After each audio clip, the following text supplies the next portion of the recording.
Assalamualaikum, kami dari kelompok 5 ingin mempresentasikan metode belajar efektif yang dikaitkan dengan konsep belajar dua mengenai tahap-tahap proses belajar menurut Albert Bandura. Next, berikut nama-nama kelompok kami. Yang pertama yaitu latar belakang. Anak usia dini merupakan anak yang berada di rentang usia sejak lahir hingga 6 tahun. Anak usia dini dianggap sebagai masa golden age karena pada masa ini anak sedang mengalami perkembangan yang sangat baik secara fisik maupun psikis. Golden Age menurut Permendiknas 2003 dalam masa perkembangan anak usia dini sebagai kualitas anak yang memiliki makna dan pengaruh yang luar biasa untuk kehidupan selanjutnya. Anak dalam masa Golden Age akan mudah diasah kemampuannya dan mudah dalam diberi stimulasi serta rangsangan dari lingkungan sekitar anak.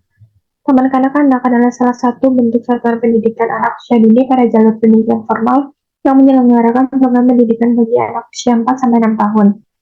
Berdasarkan uraian di atas, kami berusaha mengembangkan metode belajar kreatif dengan menggunakan cara bermain puzzle dan menghitung dengan bunga atau buah mainan. Definisi metode belajar. Metode pembelajaran diartikan sebagai cara yang guru gunakan dalam melaksanakan fungsinya dan merupakan suatu alat untuk memperoleh tujuan pembelajaran. Selanjutnya,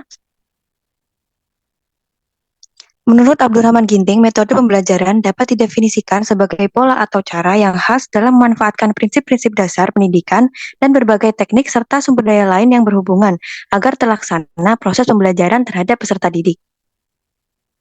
Prinsip metode belajar.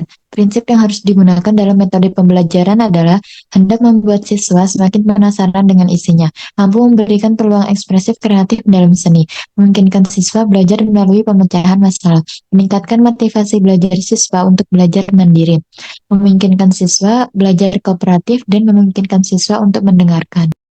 Selanjutnya ada proses pembelajaran. Menurut teori Albert Bandura, proses pembelajaran terdiri dari 3 unsur atau komponen. Di antaranya, yang pertama perilaku model atau contoh, yang kedua pengaruh perilaku model, dan yang terakhir proses internal pelajar. Tahap-tahap dalam proses belajar. Tahapan proses belajar berawal dari adanya stimulus dan diakhiri dengan kinerja seorang individu. Tahap dalam proses belajar menurut Albert Bandura sebagai berikut. Yang pertama, tahap perhatian. Pada tahap ini, umumnya siswa memusatkan perhatian pada objek materi atau perilaku model yang menarik. Yang kedua, tahap penyimpanan dalam ingatan. Siswa akan lebih mudah menangkap dan menyimpan segala informasi yang disampaikan apabila informasi tersebut disampaikan dengan cara yang menarik. Yang ketiga, tahap reproduksi. Tahap ini bertujuan agar guru dapat mengidentifikasi seberapa besar tingkat penguasaan siswa, misalnya dengan melakukan post-test. Dan yang terakhir, tahap motivasi. Pada tahap ini, guru sebaiknya memberikan reward atau pujian kepada siswa yang mendapatkan nilai dan hasil belajar yang memuaskan. Pendidik menurut Bandura. Dalam teori Bandura, guru berperan sebagai role model atau panutan bagi siswanya. Model merupakan orang yang tingkah lakunya dipelajari atau ditiru oleh orang lain. Tugas utama model yaitu menyampaikan informasi kepada individu atau pengamat. Next. Peran pendidik. Peran ini dapat dikategorikan menjadi 3 jenis. Yang pertama sebagai contoh imitasi. Yang kedua memperkuat atau memperlemah perilaku yang sudah ada. Yang ketiga komunikasikan pola perilaku baru. Lebih lanjut, model-model dalam lingkungan senantiasa memberikan rangsangan kepada individu sehingga menyebabkan ia memberikan respon bila ada hubungan atau keterkaitan antara stimulus tersebut dengan dirinya. Yang berikutnya, pembaharuan metode belajar efektif yang cocok untuk digunakan pada anak usia dini. Metode pembelajaran untuk anak usia dini hendaknya menyenangkan dan melibatkan unsur bermain.